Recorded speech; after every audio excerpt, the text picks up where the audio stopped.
What's your vision of the university? Is it a place where students go to get molded by ideologically homogenous professors?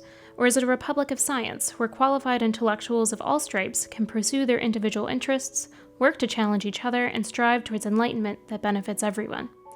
If you prefer the latter, you might have unexpected friends, Charles and David Koch.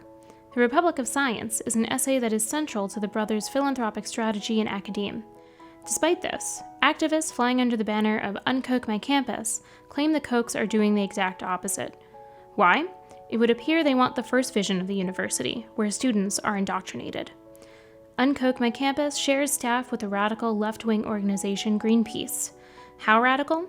Its activists once destroyed a field of genetically modified rice designed to combat malnutrition in the Third World. They're also supported by liberal groups funded by George Soros, including the Center for Media and Democracy and the Solidaire Network, making their opposition to giving by billionaires look utterly hypocritical. UnKoch has a record of making false claims. Their sloppy reporting on the Koch Foundation's donations led the editorial board of the Washington Post to criticize George Mason for allowing the foundation to compromise the academic freedom of its economics department. Later, the Post had to embarrassingly clarify that this wasn't true at all. UnKoch targets Koch-funded scholars for trying to influence government policy through their research. However, it's academics' job to research policies that could improve society. That UnKoch doesn't even pretend to care about the many more left-wing academics and those funding them shows this is nothing more than an attempt to shield academia against divergent viewpoints. See UMass Amherst, which is famous for its Marxist-dominated economics department. It also has its own independent left-wing research center, the Political Economy Research Institute, funded by Ben Cohen of Ben & Jerry's.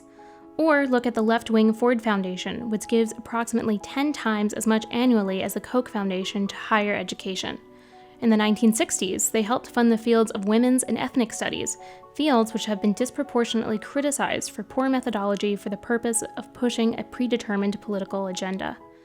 Neither UnKoch my campus nor the mainstream media seem to care about these examples.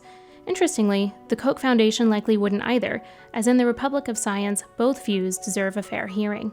With only a fraction of a % of annual giving in higher education coming from the Charles Koch Foundation, perhaps we ought to be less concerned with the potential of their indoctrinating students with classical liberal ideas, and more concerned with creating an academy where students are able to study all credible points of view.